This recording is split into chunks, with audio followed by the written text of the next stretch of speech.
Our next guest agrees with Bill Miller's outlook. Barton Biggs is the managing partner at hedge fund Traxis Partner. He's the former chief global strategist at Morgan Stanley. Barton, welcome to the show. I've got to ask you, you've been, you piled into stocks back in March. It was the right call. You've been bullish on the market every time you come on since then with me and Carol, and you expect stocks to gain 10%, dollar to gain 10% as well this year. Does that all still hold as we see the administration take what some would call really an incredibly populist turn here?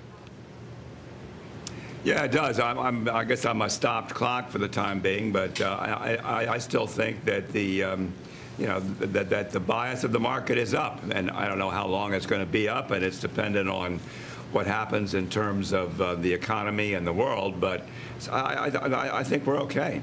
You're okay. What makes you feel that way, Barton? Because as you know, there are a lot of bears out there. We talked with Professor Joseph Stiglitz last week. He certainly has a lot of concerns. Nouriel Roubini is concerned about the economic outlook and what it means for the markets. What gives you the confidence to be upbeat still here? Well, the higher the IQs and the more advanced degrees people have, the more bearish they seem to be. And so I don't have any advanced degrees whatsoever. So I'm still bullish. No, seriously. I mean, why am I bullish? Why shouldn't I be bullish? I mean, I think the U.S. economy is in a strong recovery. And will there be fluctuations in the high-frequency data? Yeah, absolutely, and we're still getting those.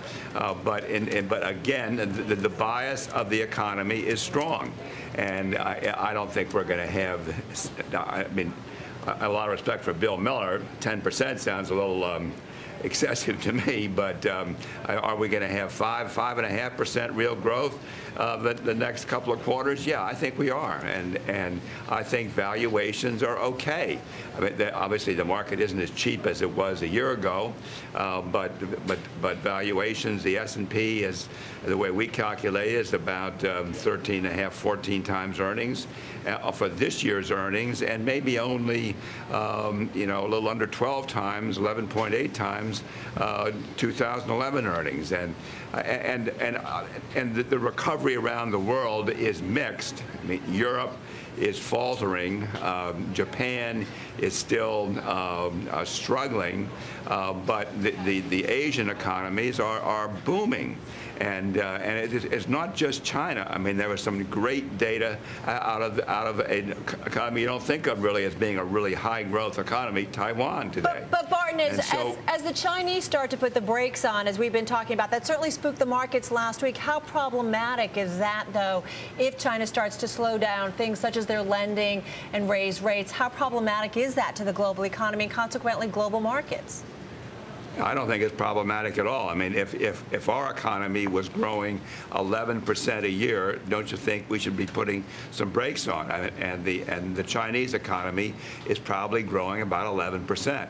And there was a big surge, as there always is in bank lending, in the first 15 days of January. And so they step back a little bit. I think they're going to keep stepping back a little bit. And so I don't think that there's a rehearsed response that has been drilled into the investors' minds that the first signs of tightening are bearish and the party's over. I think that's wrong. The record is the first signs of tightening cause a 5, 6, 7% pullback, and then as long as it's clear that the recoveries are not in jeopardy, the advance continues. And that's the situation I think we're in. Barton, doesn't some of the economic data that we're getting still here in the U.S. concern you, though, as far as a mixed recovery goes? I mean, we still have unemployment a lot higher than it was last year. We still have serious concerns about the residential housing sector possibly going back into a double dip. I mean, with 10% unemployment and the housing situation still so uncertain, how can you be optimistic about the U.S. economy?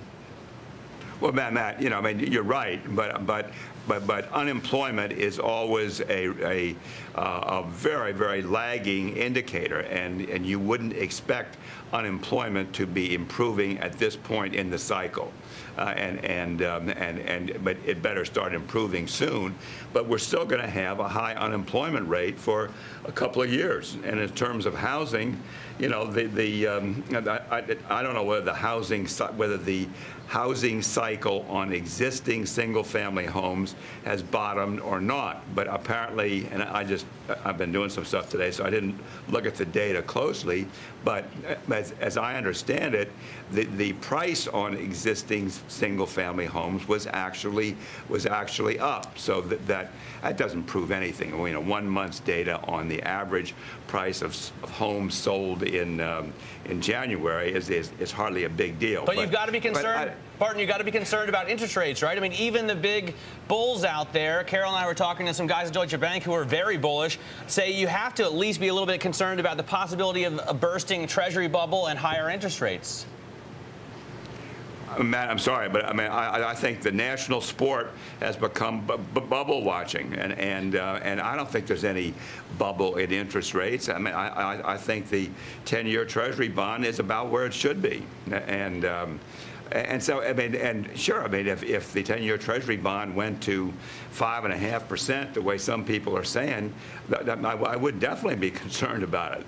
And if it went to 1%, I'd be concerned about it. But at about where it is now, I think it's fine. Barton, you were buying at the March low last year. My understanding is you were buying again early this year. What about last week when we saw the markets take a big hit? Was that a buying opportunity? Were you out there buying? And if so, what were you buying?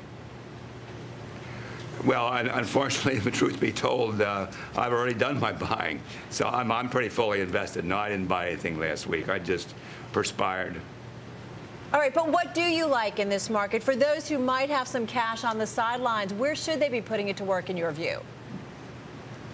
Well, I think there's a whole cross-section of things that look attractive. I mean, I still think that big, high-quality tech is in a powerful bull market, and that's a place you want to be. I think there's a number of really good quality multinational growth stocks, ranging from something like McDonald's to across the spectrum to the good high quality drug companies that are attractive. I think that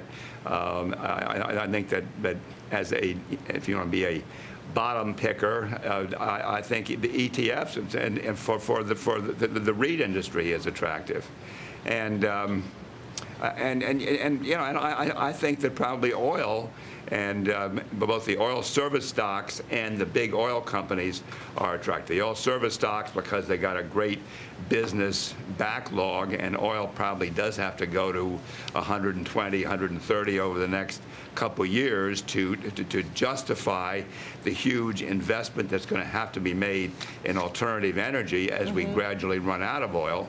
But the big oil companies are probably a terrific hedge against terrorism and everything from Chevron to British Petroleum have yields of between 5% and 8%, and I think they're an attractive place to be. All right, we've got to run. Barton, thank you so much. Barton Biggs, managing partner at hedge fund Traxis Partners. Always a pleasure to hear what Barton has to say.